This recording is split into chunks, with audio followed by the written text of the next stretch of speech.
नमस्कार दोस्तों, आपका मैं हार्दिक स्वागत करता हूं अपने इस सीटेट गुरु यूट्यूब चैनल पे। और आपने आशा करता हूं कि आपने मेरी पहली दो वीडियो देख ली होंगी, जिसके अंदर मैंने थर्ड क्लास का आधे से ज़्यादा सिलेबस को कवर करवा दिया है। आज हम उसके बचे हुए हिस्से को भी कंप्लीट करेंगे। अ, और आज हम बेसिकली 17 टू 22 चैप्टर को कवर करेंगे। और ये दो चैप्टर मेरा छोड़ने का कारण ये है कि इन चैप्टर से एक तो ये मोस्ट इम्पोर्टेंट चैप्टर है। इनमें से हर साल क्वेश्चन पूछा गया है, पूछा जाता था और पूछा जाएगा। आगे भी गारंटी है कि एक क्वेश्चन तो इसमें से आएगा। ठीक है, ये एक तो थोड़ा सा, और यही चैप्टर जैसे थर्ड में है, फिर इलेबरेट होके फिफ्थ में भी आता है, इसके बाद थोड़ा सा बढ़ के सिक्स सेवन्थ एट्थ में भी आता है। तो मैं उन सब को एक ही में कवर करूँगा। जो मैं नेक्स्ट वीडियो बनाऊँगा उसमें मैं पूरे को एक ही में कवर करूँगा। ठीक है, ये वीडियो शायद 30 to 40 मिनट्स की होने वाली है। ठीक है, उसके अंदर से आपकी गारंटीड है कि 15 में से 1 मार्क्स और आपका जुड़ेगा। ठीक है, आप कोई भी एग्ज़ाम पेपर पहले का उठा के देख लो, प्रीवियस ईयर कोई भी पेपर उठा के देख लो, फैब्रिक से हमेशा एक क्वेश्चन रहा है। ओके, तो चलिए हम स्टार्ट करते हैं। हमारे फर्स्ट चैप्टर है here comes a letter. Okay, इसमें मेनली जो बेसिकली ये चैप्टर बेस्ड ऑन है कम्युनिकेशंस पे। ठीक है, कि हम कम्युनिकेशन कैसे कैसे करते हैं। जैसे हम लेटर लिख के करते हैं कम्युनिकेशन, हम टेलीफोन से भी करते हैं, पहले टेलीग्राम से भी करते थे। ठीक है, तो उसी बात को एक्सप्लेन किया गया है इस चैप्टर के अंदर। ठीक है, इसमें पहले तो टाइप्स बताई गई हैं कि कम्युनिकेशन की टाइप कितनी है। तो दो टाइप का, वर्बल कम्युनिकेशन और non verbal communication. Verbal communications के दो टाइप होते हैं। एक तो रिटन फॉर्म होती है जिसे हम रिटन कम्युनिकेशन बोलते हैं। एक ओरल कम्युनिकेशन जिसे हम बोल के कर सकते हैं। जैसे रिटन तो हमारा लेटर हो गया, ईमेल टाइप करते हैं, टाइप्ड कोई भी डॉक्यूमेंट हो गया, हमारा टेक्स्ट चैट हो गया, बुक्स होगी, एक्सेट्रा हो गए। ओके, इसके बाद हम बात करते हैं ओरल कम्युनिकेशन की। ओरल कम्युनिकेशंस में हमारे एक तो फ़ोन आगे, टेलीफोन आगे, स्पीच आगे, लेक्चर आगे, वॉइस चैट आगे। ओके, ये हो गया हमारे ओरल कम्युनिकेशन।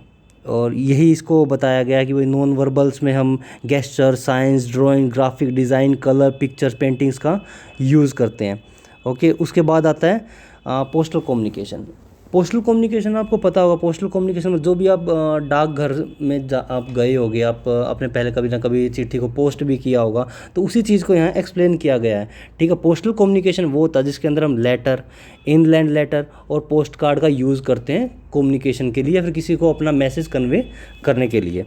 ओके, अब एक ये नीचे एक प्रोसेस लिखी गई है कि भाई पहले आप एक लेटर या पोस्ट कार्ड होता है वो लेते हो, उसके फिर उसके ऊपर पिन कोड अपना डालते हो। ठीक है, उसका आपका जो मेल है, जो भी आपको लिखना हो उसके ऊपर आप लिखते हो, और फिर उसको आप पोस्ट ऑफिस के अंदर जाते हो, पोस्ट बॉक्स के अंदर डालते हो। पोस्ट जो वहाँ का पोस्ट मास्टर होता है वो जो मेल बॉक्स है उसे खाली करता है। उसके बाद उसे रोड से, बाय रोड या फिर बाय रेल या फिर बाय एयर या फिर बाय वाटर ट्रांसपोर्ट किया जाता है जिस जगह पे वहाँ जाना होता है। उसके बाद जो भी आपका जो पोस्ट कार्ड होता है या फिर इनलैंड होता है या फिर जो जो भी आप प्रिंटेड जो भी चीज़ आपने सेंड की है वो रिसिपिएंट के पास पहुंच जाती है। ओके, इसके बाद हम बात करते हैं टेली कम्युनिकेशन की। टेली कम्युनिकेशन का आपको पता होगा कि टेलीफोन, मोबाइल फ़ोन और कंप्यूटर इंटरनेट, इन तीन चीज़ों से तो आप अच्छे से जानते हो। आप रूबरू हो इन चीज़ों के तो आप। ठीक है, आपके लिए थोड़ा सा एक नया है टेलीग्राम। ये टेलीग्राम वो टेलीग्राम ऐप की बात नहीं हो रही है जो आजकल हमारे फ़ोन्स में होती है। ओके, वो एक अलग चीज़ है, वो टेलीग्राम ऐप अलग चीज़ है। ये टेलीग्राम पहले हुआ करता था, और ये टेलीग्राम जो हुआ करता था वो 2013 में बंद कर दिया गया था। ओके, इसीलिए मैंने बोला कि पहले यूज़ हुआ करता था। अब आज के दिन में टेलीग्राम का यूज़ नहीं किया जाता है। जो इसकी सेवाएं थी वो बंद कर दी गई थी 2013 में। और ये क्वेश्चन आपसे पूछ सकता है कि जो टेलीग्राम की सेवाएं थी भारत के अंदर वो कब बंद की गई थी या फिर कब निष्कासित की गई थी। तो 2013 में निष्कासित की गई थी। ओके, इसके बाद ये टेलीग्राम के बारे में लिख भी रखा, हाँ ये रिवो लाइन, ये कि 2013 में इस सर्विस को विड्रॉ कर लिया गया था सरकार के द्वारा, मतलब बंद कर दिया गया था। ये एक है ना ट्रांसमिटेड, और ये एक तरह का है ना फ़ोन से ही होता है, एक ट्रांसमीटर हुआ करता था, उसके थ्रू टेलीग्राम का मैसेज कन्वे किया जाता था। और जो जहाँ वो भेजा जा, जहाँ डिलीवरी होता था ना, वहाँ वो प्रिंट होके, जैसे प्रिंट के फॉर्म में पेज निकलता था, वो प्रिंट होके निकलता था। ओके, अब आगे चलते हैं हम। आगे बात टेलीफोन का आप जानते हो कि जो किसने इन्वेंट किया था, तो अलेक्जेंडर ग्राम ने इसको इन्वेंट किया था। ठीक है, उसके बाद एक तो एसटीडी का ये क्वेश्चन आया था भाई एक बारी। एक तो एसटीडी की फुल फॉर्म क्या होती है, ओके, और एक आईएसडी की फुल फॉर्म क्या होती है। हमने सुना तो बहुत बार है आईएसडी और एसटीडी। हमें ये भी पता है कि एसटीडी होता है क्या भाई, कि जो हम एक स्टेट से दूसरी स्टेट में कॉल करते हैं वो एसटीडी होता है, और अगर हम एक कंट्री से दूसरी कंट्री में करते हैं तो आईएसडी कॉल होती है, ओके। बट इनकी फुल फॉर्म्स पूछी गई थी, क्योंकि नॉर्मल हर किसी को ये बताता है कि एसटीडी क्या है, आईएसडी क्या है। इसकी फुल फॉर्म है, जो एसटीडी है वो सब्सक्राइबर ट्रंक डायलिंग है, ओके, याद रखना, सब्सक्राइबर ट्रंक डायलिंग। और आईएसडी की इंटरनेशनल सब्सक्राइबर डायलिंग, ओके। अब बात करते हैं मोबाइल फ़ोन की। मोबाइल फ़ोन के बारे तो आज के दिन हर किसी को पता है, इसके बारे तो बताने की कोई ज़रूरत भी नहीं, कि उससे हम ईमेल कर सकते हैं, मैसेज कर सकते हैं, कुछ भी पढ़ सकते हैं, इंटरनेट ब्राउज़ कर सकते हैं, हर किसी भी चीज़ की फ़ोटो ले सकते हैं, फ़ोटो खींच के उसको छोटी भी कर सकते हैं, बड़ी भी कर सकते हैं, रीसाइज भी करते हैं, लिखे हुए मैसेज को डिलीट भी कर सकते हैं। जैसे पहले तो अगर पेन पेपर के पे अगर आपने कोई मैसेज लिख दिया तो उसे रब नहीं कर सकते, अगर वो पेन है तो रब नहीं, पेंसिल है तो रब किया जा सकता है, पेन है तो रब नहीं कर सकते हैं। अब लेकिन फ़ोन में अगर आप कोई भी चीज़ टाइप करो उसे रब भी कर सकते हो, दोबारा से भी रिक्रिएट भी कर सकते हो, ओके। अब computer and internet, okay. Computer से आप ईमेल के द्वारा आप एक दूसरे से सोशल मीडिया बोल सकते हैं, ओनली ईमेल तो नहीं, सोशल मीडिया के द्वारा आप अपने फैमिली और फ्रेंड्स से कनेक्टेड रहते हैं, ओके। अब बात करते हैं मास कम्युनिकेशन। मास कम्युनिकेशन होता है जो हम newspaper, magazine, radio, television, film से जो हम कम्युनिकेशन करते हैं। अब इसमें पता हम कम्युनिकेशन क्या कर रहे हैं, बट इन रियल में आप टीवी को जो देख रहे हो, आप उस मैसेज को जान रहे हो। टीवी चैनल आपको वो मैसेज बता रहा है, न्यूज़पेपर आपको वो मैसेज दे रहा है, रेडियो आपको वो मैसेज सुना रहा है, आप वो सुन रहे हो, तो आप वो मैसेज को कन्वे कर रहा है, इसीलिए वो भी मोड ऑफ कम्युनिकेशन होता है, ओके। फिर हम न्यूज़पेपर पढ़ते हैं, ओके। इसके बाद रेडियो, टेलीविज़न, इंटरनेट, ये तो नॉर्मल चीज़ है। हाँ, इसके अंदर एक इंटरनेट में देख लेना भाई कि email, website, blogs, large amount of information can be circulated, okay. Then ये हमारा चैप्टर यहाँ फिनिश हो जाता है। अब हमारा नेक्स्ट चैप्टर स्टार्ट होता है, ए हाउस लाइक दिस। ये भी भाई मेन चैप्टर है। इसमें से भी आज तक ऐसा तो हुआ नहीं है कि भाई सीटेट ने इसमें से क्वेश्चन ना पूछा हो। ये बहुत इम्पोर्टेंट है। ये क्यों इम्पोर्टेंट ना, आप कोई भी पेपर उठाओगे ना, आप उसमें एक चीज़ नोटिस करोगे कि उसमें एक क्वेश्चन दिया गया होगा, या तो उसमें ये पूछ लिया गया होगा कि मनाली में घर कैसे होते हैं, या वो पूछ लेते हैं डेजर्ट में हाउस कैसे होते हैं। ये चैप्टर यहाँ भी है। इसके बाद अगला जो हमारी 4th क्लास या 5th क्लास होगी उसके अंदर एक जगह पे और ये पूरा चैप्टर आएगा, जिसके अंदर आपको फुल्ली पिक्चर्स के साथ मैं वो हाउसेस भी दिखाऊंगा। पर यहाँ पे मैंने इसके अंदर कोई भी पिक्चर को ऐड नहीं किया है, ओके। तो हम इसके बारे जानते हैं अब। तो अब सबसे पहले असम में हाउस कैसे होते हैं, ठीक है। और ये वाला तो जो अभी 2022 में और 2023 के जैन में जो एग्ज़ाम हुआ था उसके अंदर भी असम का ही हाउस पूछा गया था उस वाले के अंदर। तो उसमें ऑप्शंस ये दिए हुए थे कि एक तो हाउस में उसमें 4 ऑप्शंस दे रखे थे कि उसमें ये बताना था आपको ये इस टाइप के हाउस कहाँ मिलते हैं। तो आपका फर्स्ट ऑप्शन उसमें ये था कि 10 से 12 फीट की ऊंचाई पे बैम्बू पे वो हाउसेस बनाए जाते हैं, ओके। उनकी जो रूफ़ होती है वो स्लैंट और स्लोपी होती है, ओके। और उस पर चढ़ने के लिए लैडर का यूज़ किया जाता है। तो बताइए जो ये पॉइंट्स दे रखे हैं, ये नीचे ये 4 ऑप्शन में से कहाँ के घरों की वैरायटी है। तो उसमें असम, बंगाल, ये अलग अलग स्टेट्स के नाम लिखे होते हैं, तो उसका आंसर असम था। तो आपको ये पहचानना आना चाहिए कि असम में जो हाउस होते हैं, असम के जो हाउस होते हैं वो एक तो बैम्बू पे बनाए जाते हैं, ओके। और वो ऑलमोस्ट जो ज़मीन से है ना 10 से 12 फीट की ऊंचाई पे बनाए जाते हैं, क्योंकि असम में बारिश ज़्यादा होती है और पानी का जमाव बहुत जल्दी होता है, इसीलिए वहाँ घर 10 से 12 फीट ऊंचाई पे बैम्बूज पे बनाए जाते हैं, ठीक। उनकी जो रूफ़ होती है वो स्लांट और स्लोपी होती है, ठीक है। उसके बाद जो वहाँ पे के जो लोग होते हैं वो लैडर यानी कि सीढ़ी की मदद से घर पे ऊपर चढ़ते हैं और रात को उस लैडर को खींच लेते हैं। क्यों खींच लेते हैं? क्योंकि वो ताकि जंगली जितने भी जानवर हैं उनसे बचाव हो सके। उसके बाद बात करते हैं हम मनाली के हाउसेस की, ठीक है। मनाली के हाउसेस की हम अगर बात करें, एक तो हिली एरिया है, मनाली आपको पता है हिली एरिया है। अगर हिली एरिया है तो वहाँ पे जो रेनफॉल भी होती होगी, स्नोफॉल भी होती होगी, तो वहाँ के जो घर हैं, पहली बात तो स्टोन और वुड के बनाए जाते हैं। स्टोन और वुड का बनाने का इनका मेन कारण ये है कि स्टोन और वुड से बने हुए जो घर होते हैं उनके ऊपर जो स्नो और रेन का और टेम्परेचर का प्रभाव कम होता है, इसीलिए अंदर घर थोड़े से गर्म होते हैं। ठीक है। उसके अलावा जो इनकी रूफ होती है वो स्लांट होती है। स्लांट होती है मतलब इस टाइप की होती है, अगर उसके ऊपर बर्फ़ या पानी गिरे ना तो रुके ना, वो नीचे गिर जाए सारा। ठीक है। इसके आगे हम चलते हैं। अब राजस्थान के घरों की बात हुई है यहाँ पे। अगर हम राजस्थान के घरों की बात करें तो वहाँ पे एक तो टेम्परेचर बहुत ज़्यादा होता है, गर्मी ज़्यादा होती है, रेनफॉल कम होती है। ठीक है। तो उन्हें घर है ना अपना मेनली वो मड से बनाते हैं। मड, और जो वॉल होती है ना वो थिक प्लास्टर्ड विद मड। वो क्या करते हैं कि मड की यानी कि कीचड़ की जो उनकी दीवारें होती है, एक तो मोटी होती हैं, जैसे अपने आम जो नॉर्मल घर की होती है, अगर वो 8 से 9 इंच की ईंट से बनी हुई है, तो जो उनकी जो मड से बनी हुई होती है ना वो कम से कम 15 से 16 इंच की बनी होती है, मोटी और थिक बनी होती है। क्यों? ताकि जो बाहर का टेम्परेचर का इफेक्ट है, जो इतनी गर्मी है वो अंदर ना हो, इसीलिए उनके अंदर से घर थोड़े ठंडे होते हैं। और दूसरा कारण उनका ठंडे होने का ये कि जो उनकी दीवारें होती है वो मड लेपी गई होती है उनके ऊपर। ठीक है। दूसरा, जो उनकी जो रूफ होती है ना उसमें बुशेस होते हैं। बुशेस का मतलब होता है थॉर्न बुशेस, मतलब झाड़ियाँ, कटीली झाड़ियाँ जिन्हें हम बोलते हैं। ठीक है। और जो फ्लोर है ना, फ्लोर जो ज़मीन है उनकी, उस पर गोबर का लेप किया जाता है। गोबर का लेप क्यों किया जाता है? ताकि जो घर के अंदर ना इंसेक्ट एंटर ना करें। ठीक है। तो आपने इसमें, इस घर में आपने क्या क्या सीखा है? देखो, एक तो जो राजस्थान में जो घर होता है ना, टेम्परेचर से बचने के लिए क्या होगा, दीवारों को तो मड से लेपा हुआ होगा। ठीक है, ये याद रखना, वर्ड लिखे आएंगे उसके अंदर। ठीक है, मड से लेपा होगा। जो छत होगी यानी रूफ होगी वो किससे बनी होगी? आपकी जो थोरनी बुशेस होती है उनसे बनी हुई होगी। और जो आपकी फ्लोर होगी ना वो उस पर गोबर लेपा गया होगा। क्यों लेपते हैं गोबर? ताकि इंसेक्ट्स को दूर रखा जा सके। ओके। अब बात करते हैं कश्मीर की। अब कश्मीर के घर हैं तो आपने कश्मीर में नाव वगैरह तो देखी ही होंगी।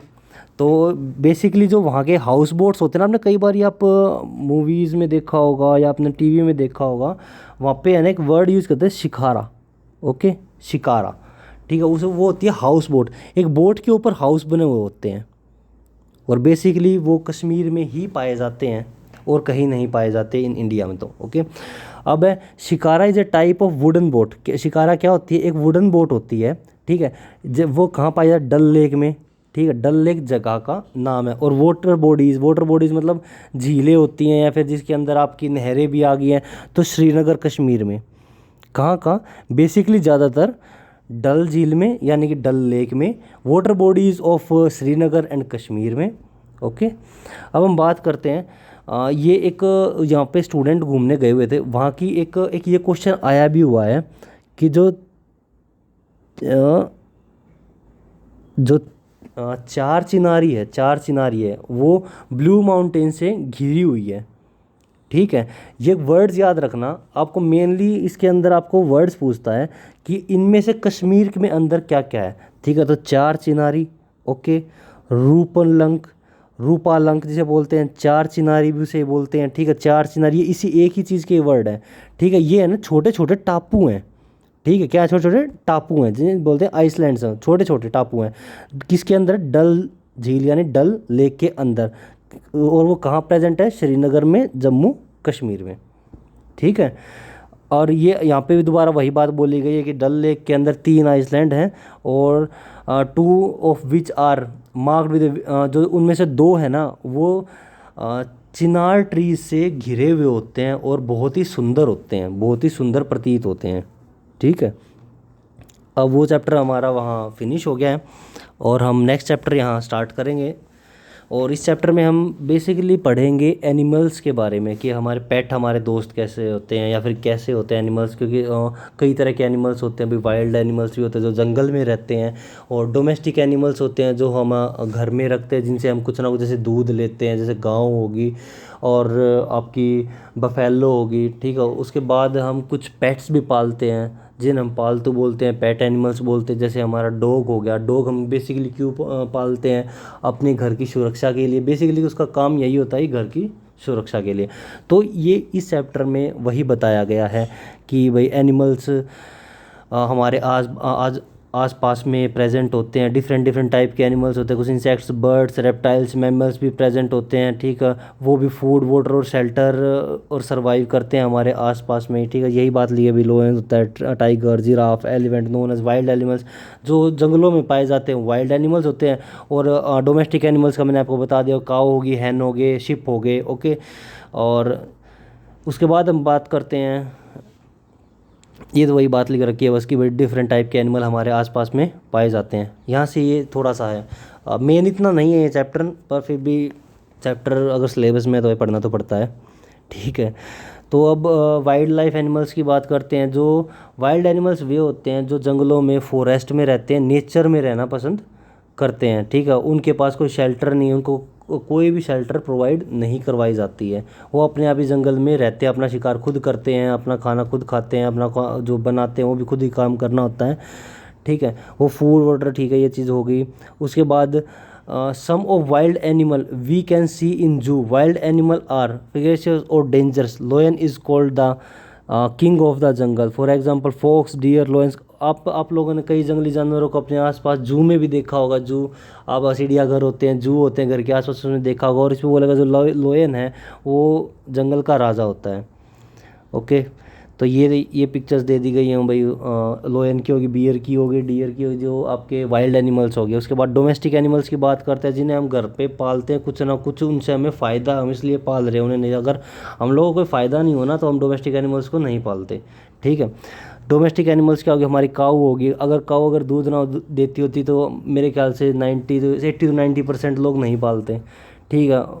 काऊ होगी, काऊ को अगर उससे कोई काम ना होता तो नहीं पालते। जैसे डॉग है, डॉग से हमें ज़्यादा काम नहीं होता, हम फिर भी उसे पालते, इसीलिए उसको कभी भी डोमेस्टिक एनिमल नहीं बोलते, हम पेट एनिमल बोलते हैं, ठीक है। लिखा इसमें जाता है, डॉग्स भी आते डोमेस्टिक में ही है, कि हम उसका सिर्फ अपना सुरक्षा के लिए रखते हैं, पर उसको फिर भी इनको पेट एनिमल नहीं बोला जाता, पर डॉग को पेट एनिमल बोलते हैं, ठीक है। वो दोनों कैटेगरी में आता है। वो सुरक्षा कर रहा है, तो आजकल देखो डॉग इतनी सुरक्षा नहीं कर पाता, पर फिर भी हम उसे डोमेस्टिक एनिमल की कैटेगरी में रखते हैं। पर वो होता फिर बोला, फिर भी कभी भी आप किसी को बोल दोगे ना कि ये आपका डोमेस्टिक एनिमल, नहीं, आप उसको पेट ही एनिमल बोलते हो।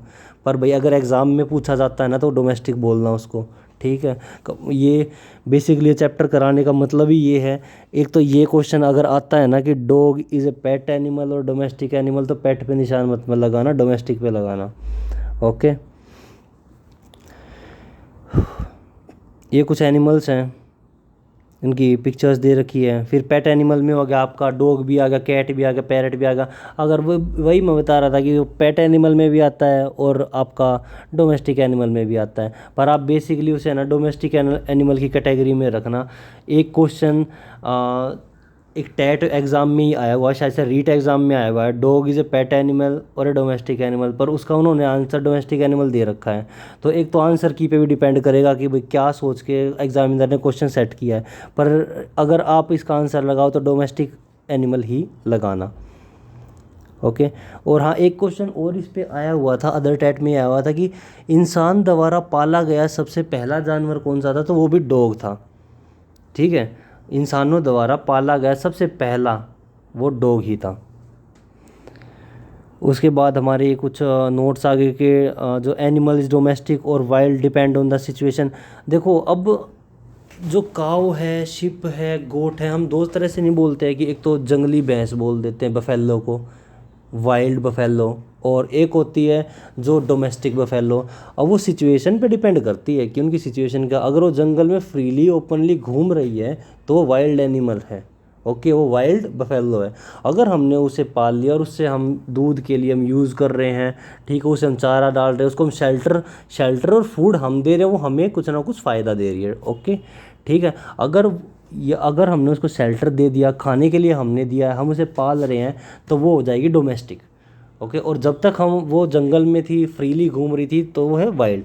तो वाइल्ड और डोमेस्टिक सिचुएशन पे डिपेंड करता है। फिर लैंड एनिमल्स बता रखे हैं, लैंड एनिमल्स जो लैंड पे घूमते हैं, हॉर्स हो गया, एलिफेंट हो गए, बफेलोज हो गए, जिराफ्स हो गए आपके, ओके। उसके बाद आ गया पानी के जानवर। पानी के कौन कौन होते हैं भाई?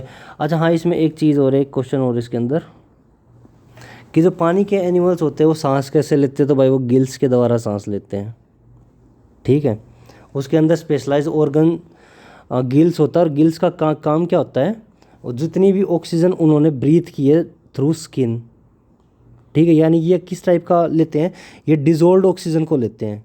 ये डायरेक्ट ऑक्सीजन नहीं ले सकते हैं, ये लेते हैं डिजोल्व फॉर्म में ऑक्सीजन। जो पानी के अंदर डिजोल्व ऑक्सीजन होती है ना, उसको लेते हैं, ठीक है। और कुछ तो उनमें से भाई गिल्स से ब्रीथ कर सकता है, ठीक है, जिनके अंदर स्पेशलाइज ऑर्गन होगा गिल, और उनमें से कुछ होगा जो स्किन से ब्रीथ करेंगे। अब कोई ये सोचेगा भाई स्किन से ब्रीथ कैसे कर सकता है? तो भाई स्किन से ब्रीथ करने वाले भी वाटर एनिमल्स होते हैं, जिनके पास गिल्स प्रेजेंट नहीं होते हैं, वो स्किन से ब्रीथ करते हैं, ओके। इसका एग्जांपल आपकी shark, dolphin, well, sea horse, octopus, fishes, इसके अंदर सारे जितने भी पानी के जानवर हो सारे आ जाते हैं। उसके बाद आपके बर्ड्स आगे हैं। बर्ड्स वो होते हैं जो हवा में उड़ते हैं, जिनके पास एक चोंच, उनके पास दांत नहीं होते हैं, चोंच होती है यानी कि बीक होती है, ठीक है। उनमें से ज़्यादातर उड़ सकते हैं। और मैंने आपको एक बताया भी था, एक फ्लाइटलेस बर्ड होता है जो उड़ नहीं सकता, होता ऑस्ट्रिच, ओके। उसके बाद ये दे रखे हैं डक, पीजन, पैरट, ये सब उड़ने वाले हैं, ठीक है। फिर इंसेक्ट्स की बारी आ जाती है। वैसे इंसेक्ट्स कौन कौन होते हैं? तो उनके पास इंसेक्ट्स, मोस्ट ऑफ इंसेक्ट्स के पास, सबके पास नहीं होते, ये मत कहना कि भाई इसमें ये लिख रखा है 6 लेग्स होती हैं, ठीक है, 2 पेयर ऑफ विंग्स होते, ज़रूरी नहीं है हो, पर अधिकतर अधिकांश के विंग्स भी होते हैं 2 पेयर्स में, और 6 पेयर्स में लेग्स भी होती है, ठीक है। जिसके अंदर आपका लेडी बर्ड भी आ गया, आपका कॉकरोच आ गया, हाउस फ्लाई आ गया, बटरफ्लाई आ गया, और ग्रास होपर आ गया, ठीक है। ये उनकी फ़ोटोज़ हैं। फिर उसके बाद है how animal are useful to us, हमारे लिए कैसे यूज़फुल है, ठीक है। तो कुछ तो एनिमल्स होते हैं, हम भाई हल चलाने के लिए पहले, अब तो क्या है, ट्रैक्टर्स ने ऑक्स की जगह ले ली, बैल यानी ऑक्स यानी बैल, ठीक है, बैल की जगह अब तो ट्रैक्टर ने ले ली, ठीक है, मशीन ले चुकी है। लेकिन अगर अभी से हम अगर 10 से 12 या 15-20 साल पहले की भी बात करें, तब तक भी ऑक्स का यूज़ और ट्रैक्टर का इतना यूज़ नहीं हो रहा था। हर किसी किसान के पास ट्रैक्टर अवेलेबल नहीं था। आज के दिन में तो हर किसान के पास ट्रैक्टर अवेलेबल है, लेकिन पहले किसी भी किसान के पास ट्रैक्टर अवेलेबल होना बहुत मुश्किल होता था। तो बेसिकली वे हल का यूज़ करते थे, और उसको जोतने के लिए लगता था ना ऑक्स, ठीक है, मतलब उन्हें चाहिए होता था बैल, ठीक है। तो बैल का यूज़ पहले के ज़माने में क्या करते थे भाई, जो खेत होता है, खेत जोतने के लिए भी किया जाता था। उसके बाद आप बात करें डोंकी, कैमल्स की, तो भाई सामान अगर हैवी लोड को उठाना होता था तो एक इंसान कितना बोझ उठा के चल लेगा? 50 से 100 किलो तक उठा के वो चल सकता है, ज़्यादा दूर भी नहीं चल पाएगा। तो उसके लिए पहले डोंकी और कैमल्स का यूज़ किया जाता था, स्पेशली इन विलेजेस, ओके। उसके बाद यूज़ होता था जो एनिमल लाइक काऊ है, बफेलो है, गोट है, तो मिल्क प्रोडक्शन के लिए, ठीक है। मिल्क प्रोडक्शन के लिए आज के दिन भी सबसे बड़ी काऊ, बफेलो और गोट्स को ही आज भी यूज़ किया जाता है। कई राजस्थान की अगर बात करें तो वहाँ पे कैमल्स का भी यूज़ किया जाता है और गोट का भी यूज़ किया जाता है, ठीक है। और एग्स के लिए, अंडों के लिए यूज़ किया जाता है हैन को और डक को। और सिल्क वॉर्म के लिए, ये इम्पोर्टेंट क्वेश्चन है, और इम्पोर्टेंट इसलिए है क्योंकि ये हर दूसरे तीसरे बार सीटेट में पूछा जाता है। ये वाला क्वेश्चन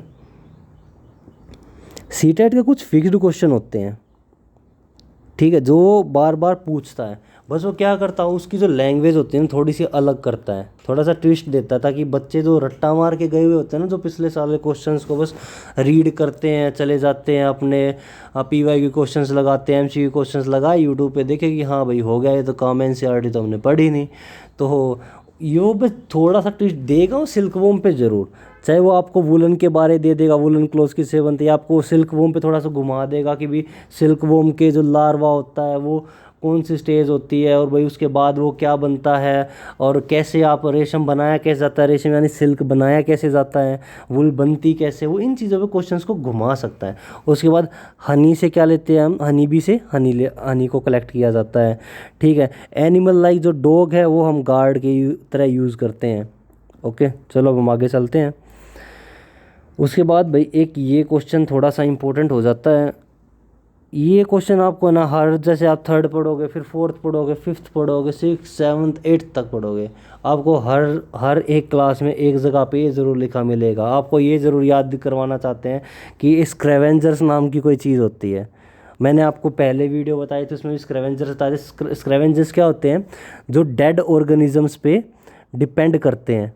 ठीक है, डेड ऑर्गेनिजम्स पे क्या करते हैं? डिपेंड करते हैं भाई। ये अपना शिकार, मतलब शिकार नहीं करते हैं, मतलब कि जिंदा जीवित चीज़ को नहीं मारते। अगर कोई चीज़ मरी हुई है, कोई ऑर्गेनिज्म मरा हुआ है, कोई जिसे कोई और, ये मेनली ये काम डिकम्पोज करने का करते हैं। ठीक है, अगर ये साफ़ सफाई ना करे ना, ये डिकम्पोज ना करे ना, तो भाई वो वहाँ पड़ी पड़ी चीज़ सड़ जाएगी। ठीक है, उसको कोई भी एनिमल नहीं खाएगा। मेनली है ना, जो वल्चर्स होते हैं, वल्चर और हाइनाज होते हैं, वो भाई अगर कोई चीज़ मरी पड़ी है तो सबसे पहले उसके ऊपर मंडराने लगते हैं। दूसरे आपके क्रो हैं। ठीक है, ये है ना, कभी भी अपना शिकार मार के नहीं करते हैं।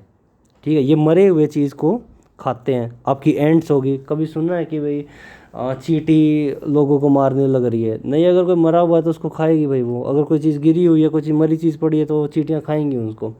ठीक है, और इन्हीं को इसीलिए बोलते हैं municipal corporation of forest. Municipal हमारे हमारे जो शहर होते हैं, शहरों के अंदर म्यूनसिपल कॉरपोरेशन का काम क्या होता है?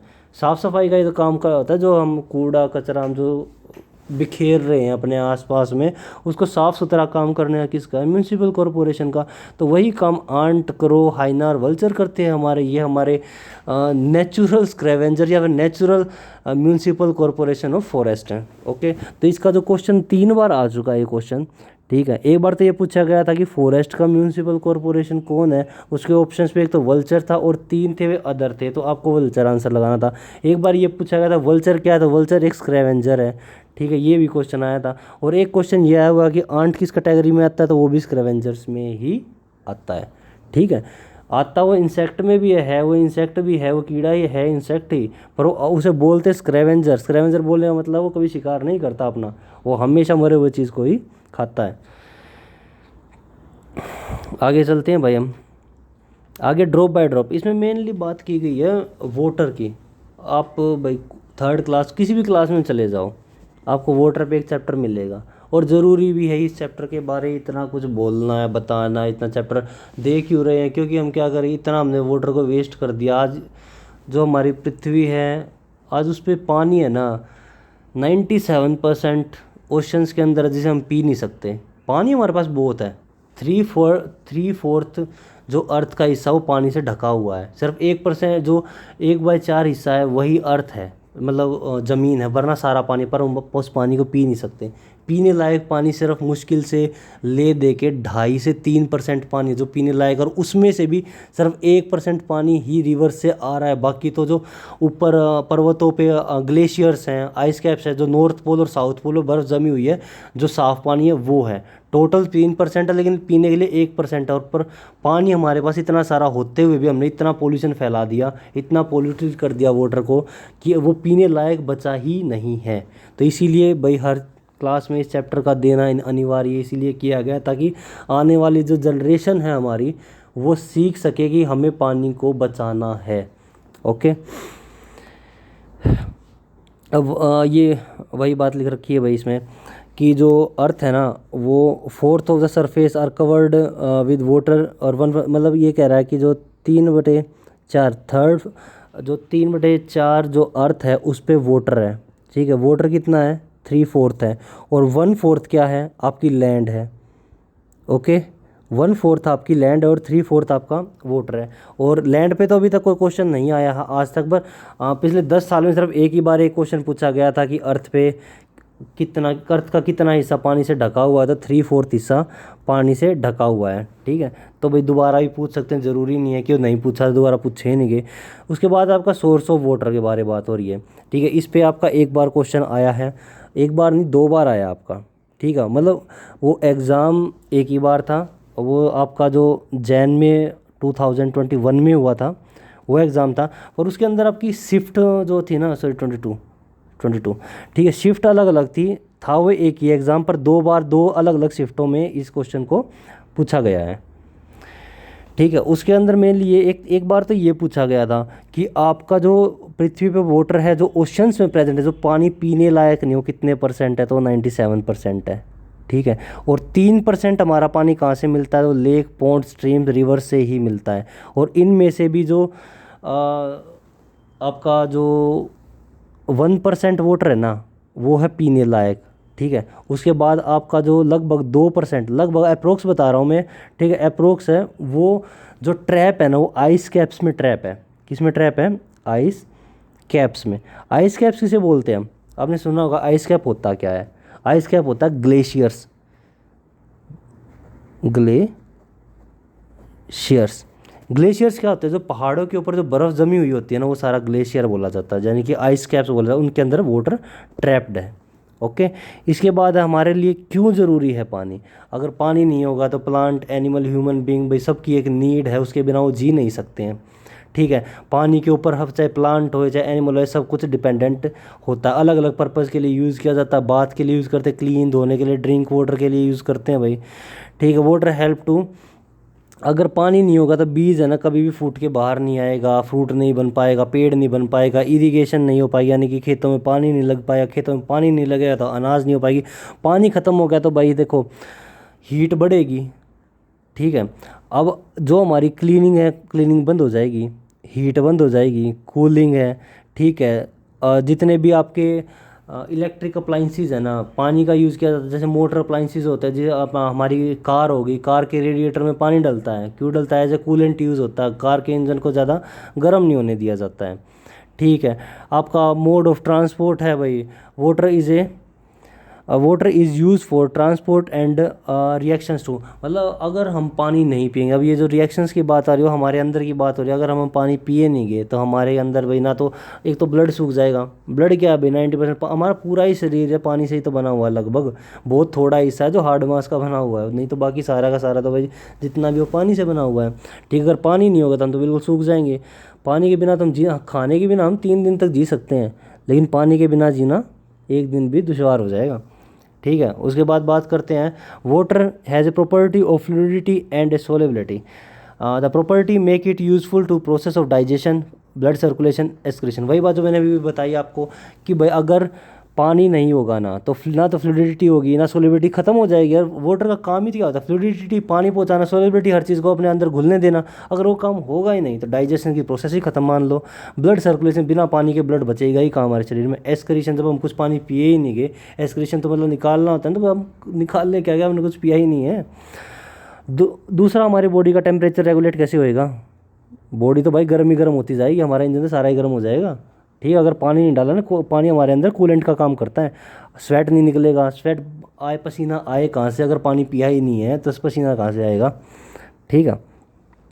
फिर स्कारसिटी का मतलब होता है कमी होना। ठीक है। अगर पानी की कमी हो जाए तो क्या होएगा? अब सारी चीज़ें हम ऊपर डिस्कस कर चुके हैं ऑलरेडी कि पानी की कमी होने से क्या क्या होएगा। ठीक है। और पानी की कमी होती कैसे कैसे है?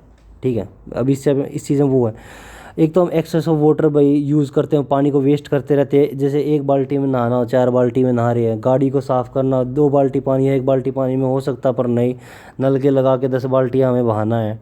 ठीक है। डिफॉरेस्टेशन, सबसे 2 चीज़ें हैं ना इसके अंदर मेन है, एक तो डिफॉरेस्टेशन और एक ओवर पॉपुलेशन। ठीक है। और ये ओवर पॉपुलेशन के कारण ही हो रहा है पोल्यूशन। ओके। अगर ओवर पॉपुलेशन नहीं होती तो भाई पॉपुलेशन जो पोल्यूशन है, वाटर पॉल्यूटेड नहीं होता। अब ओवर पॉपुलेशन हो रही है तो डिफॉरेस्टेशन हो रहा है, जंगल काटने पड़ रहे हैं। क्यों भाई? अगर ओवर पॉपुलेशन होएगी तो भाई रहने के लिए जगह भी तो चाहिए है। अगर रहने के लिए जगह चाहिए है तो भाई फॉरेस्ट कटेंगे तो डिफॉरेस्टेशन होएगा, डिफॉरेस्टेशन होएगा तो भाई जो सोयल होएगी उसकी कैपेसिटी घटेगी, सोयल की कैपेसिटी घटेगी तो वाटर होल्डिंग कैपेसिटी घट जाएगी, वाटर होल्ड नहीं कर पाएगा तो पानी ऊपर पड़ा रहेगा, वो सूख जाएगा, वो वाष्पीत हो जाएगा, यानी कि इवेपोरेट हो जाएगा। और अगर ओवर पॉपुलेशन होएगी तो पोल्यूशन होगा, जो बचा कुचा पानी होगा हम उसके अंदर पोल्यूशन भेज देते हैं। तो मतलब आने वाले टाइम में बिना पानी सोचना ही भाई बहुत मुश्किल है, तो अपना पानी को बचा के रखो। अब ये बता रखे तरीके, पानी को हम कैसे कैसे बचा कर रख सकते हैं। Conservation of water. ठीक है। कंजर्वेशन ऑफ वाटर पे भाई कई बार 1 या 2 क्वेश्चन बहुत मुश्किल मैंने देखा है कि एक आधी बार आ गया तो आ गया, वरना आता नहीं है। पर आपको पता होना चाहिए कि कंजर्वेशन ऑफ वाटर होता क्या। कंजर्वेशन ऑफ वाटर का मतलब है जल का संरक्षण, जल को कैसे बचाएं।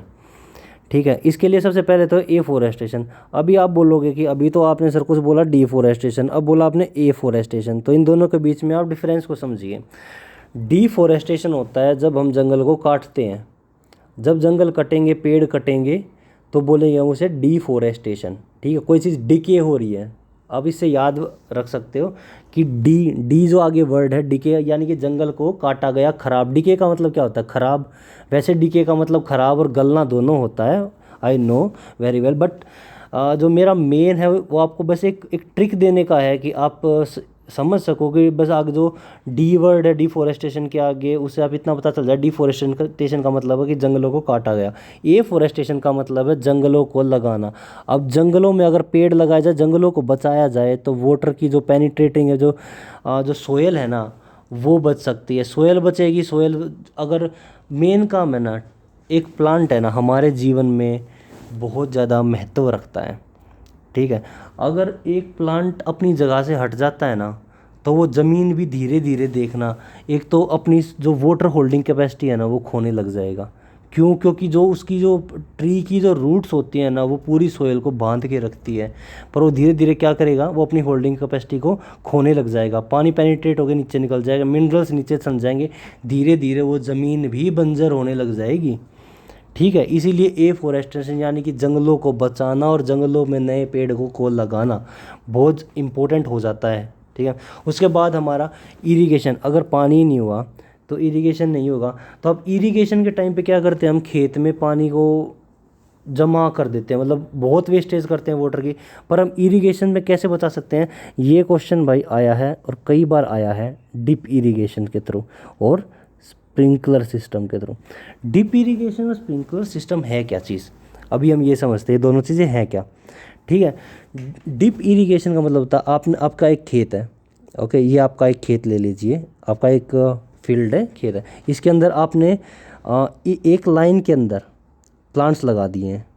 ठीक है, ये आपके प्लांट्स लगे हुए हैं, मेरी ड्राइंग पे मत जाना भाई। ठीक है, उसके बाद आप एक तो पूरे खेत में पानी जमा कर दो, और या फिर आप सिर्फ जो इनकी जो जड़ें हैं ना, इनके आसपास में पाइप्स लगा दी जाएँ, छोटे छोटे, एक पाइप से जुड़ी हुई, एक लंबी पाइप होती है जिसके छोटी छोटी पाइप जुड़ी हुई होती हैं, और वो पानी को डिप करते हैं, मतलब सिर्फ वहीं उनकी जड़ों के पास पानी को डालती हैं। उससे क्या होगा, प्लांट्स को पानी भी मिलेगा और वाटर की वेस्टेज भी नहीं होएगी। और दूसरा है हमारा स्प्रिंकलिंग सिस्टम। ठीक है, ये स्प्रिंकलर सिस्टम, स्प्रिंकलर में क्या होता है कि एक आपका ये खेत लगा लीजिए, इसके अंदर आपकी पूरी फील्ड लगी हुई है, यानी कि आपकी जो भी क्रॉप लगी हुई है वो लगी हुई है आपकी इसके अंदर, और यहाँ पे जैसे फव्वारे टाइप में लगा दिए हैं। ठीक है, वो क्या करेंगे, पानी को स्प्रिंकल करेंगे। वो पानी को स्प्रिंकल करेंगे, इससे क्या होगा, वो पानी उनकी जड़ों तक भी पहुंचेगा, उन पेड़ों के ऊपर भी गिरेगा, उनके पत्ते भी साफ़ होंगे उससे, और साफ़ होंगे उनके पत्ते, एक तो पत्ते भी साफ साफ होते जाएंगे, और उससे क्या होगा, उनकी उनकी जो प्रोडक्टिविटी है वो बढ़ेगी। साथ में पानी के जो बचाव है, सबसे ज़्यादा बचाव इन दो ही तरीक़ों से किया जा सकता है, जो फार्मर जो बचाव कर सकता है पानी का लिए। ठीक है, उसके बाद हम डैम प्रोजेक्ट्स लगाए जा रहे हैं। ठीक है, जितना हो डैम को, भाई फ्लड के पानी को रोका जा सके। डैम का मेन फंक्शन क्या है, जहाँ पे बहुत ज़्यादा बाढ़ आती थी तो वहाँ पे क्या फ्लड को रोक सकता है, और वो जो फ्लड आई और वो पानी को एक जगह पे इकट्ठा कर लिया। ठीक है, पानी को इकट्ठा कर लिया। अब जब फ्लड चली जाएगी, आपने कई बार देखा होगा राजस्थान में क्या होता है कि भाई फ्लड आ जाए, अब कभी तो वहाँ बारिश होती नहीं, और होती है तो इतनी होती है कि बाढ़ आ जाती है, और बाढ़ जाने के बाद सूखा पड़ जाता है। तो क्या करो, वहाँ पे आप उस पानी को, जो बाढ़ वाला पानी, उसी को इकट्ठा क्यों नहीं कर लेते, ताकि जब बाढ़ चली जाए, सूखा पड़े, उस टाइम पे उस पानी को यूज़ कर सकें। तो हम डैम्स भी वो हमारी पानी को बचाने में हेल्प करता है। ठीक है, इरिगेशन हावर को फ्रीक्वेंटली रिड्यूस करना। ठीक है, इसका मतलब समझिए कि इरिगेशन हावर्स को फ्रीक्वेंटली रिड्यूस करने का मतलब होता है, जब आप कहीं पे पानी दे रहे हो, एक तो आप लगातार पानी देते ही जा रहे हो। ठीक है, एक कुछ समय के बाद पानी दे रहे हो। ठीक है, एक बार तो आपने पानी, इसका देखो मेन चीज़ क्या होती है कि एक खेत का ही ले लो आप एग्जांपल, और खेत को आपने पानी से भर दिया, पूरे खेत को आपने पानी से भर दिया है। ठीक है, पूरे खेत में लो भी आपका पानी भर दिया, ठीक है। अब इससे होगा क्या, जो हमारी जो लैंड है उसकी जो वाटर लेने की कैपेसिटी है वो तो उतनी है भाई, जो उसकी सोयल पे डिपेंड करेगा वो थोड़ा थोड़ा ही पानी को लेगा। बाकी ऊपर जो पानी पड़ा है इसका क्या, इससे होता क्या है कि ऊपर से पड़ेगा सूरज और इससे होएगा इवेपोरेशन, लगातार लगातार इवेपोरेशन होगा तो भी यहाँ वाटर की वेस्टेज होने लगी हुई है। ठीक है, तो भाई हमें वहाँ भी वाटर को बचाना है। फिर है एक तो ट्रीटमेंट ऑफ इंडस्ट्रियल, हाँ एक ये ऑप्शन और है, जो हमारा जो वाटर पोल्यूशन का सबसे बड़ा जो कारण है वो है हमारी इंडस्ट्रीज़। ठीक है, जितनी भी डोमेस्टिक लगा लो, इंटरनेशनल लगा लो, जितनी भी फैक्ट्रीज़ हैं वो क्या कर रही है, गंदा अपना वेस्ट निकाल रही है और गंदा, क्योंकि वो भी तो पानी का यूज़ कर रही हैं। कई कंपनियां तो ऐसी है जो millions of gallon water daily का यूज़ करती है और ख़राब पानी को करती क्या है, रिवर्स के अंदर डाल देती हैं। इससे बेटर ऑप्शन ये है कि वो ट्रीटमेंट, छोटे छोटे ट्रीटमेंट प्लांट लगाएं। ठीक है, अपनी जितना भी आपका हार्मफुल केमिकल्स हैं आप उसको ट्रीट करो और उस वाटर को ट्रीट करके फिर उस वाटर को आप अपने रिवर्स वगैरह में डालो। उससे होगा क्या कि जो आपका जो पोल्यूटेड सब्सटेंस था ना वो वाटर से अलग हो गया। अब साफ़ पानी जब साफ़ पानी में जाके मिलेगा कोई इफेक्ट तो पड़े नहीं। आपकी इंडस्ट्री का, आपकी फैक्ट्री का वाटर यूज़ की कैपेसिटी का वो फुलफिलनेस होगी, उसके साथ साथ में आपने भाई रिवर्स को गंदा होने से ही बचा लिया। ओके, उसके बाद रेन वाटर हार्वेस्टिंग। ठीक है, रेन वाटर हार्वेस्टिंग भाई ज़्यादातर हम लोग राजस्थान में देखने को मिलती है। ठीक है, रेन वाटर, ये वाइट कलर आ गया क्या।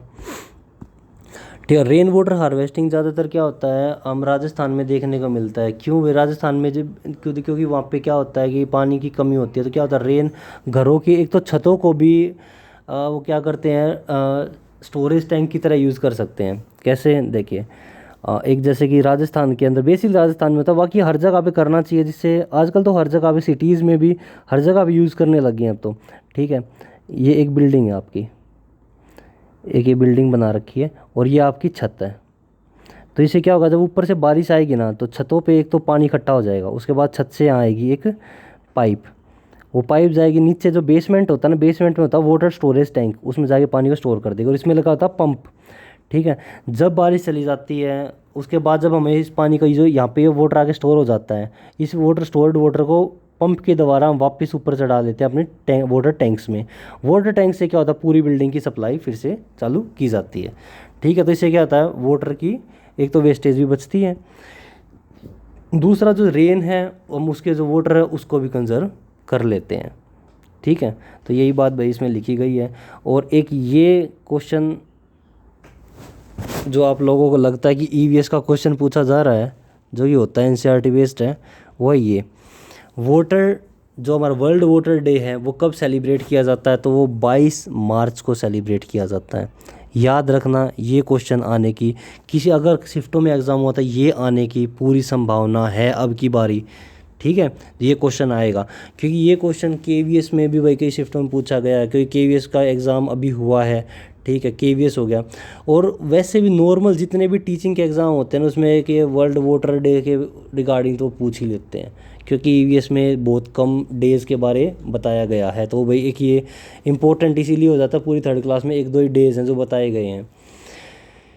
ठीक है, फिर एक नीचे स्टोरी है, ये आप लोग पढ़ लेना कि वो समर में राजस्थान में घूमने जाते हैं और वो कैमल कार्ट की सवारी करते हैं वगैरह वगैरह, भाई ये पढ़ लेना, इसमें से कोई क्वेश्चन नहीं आता आपका।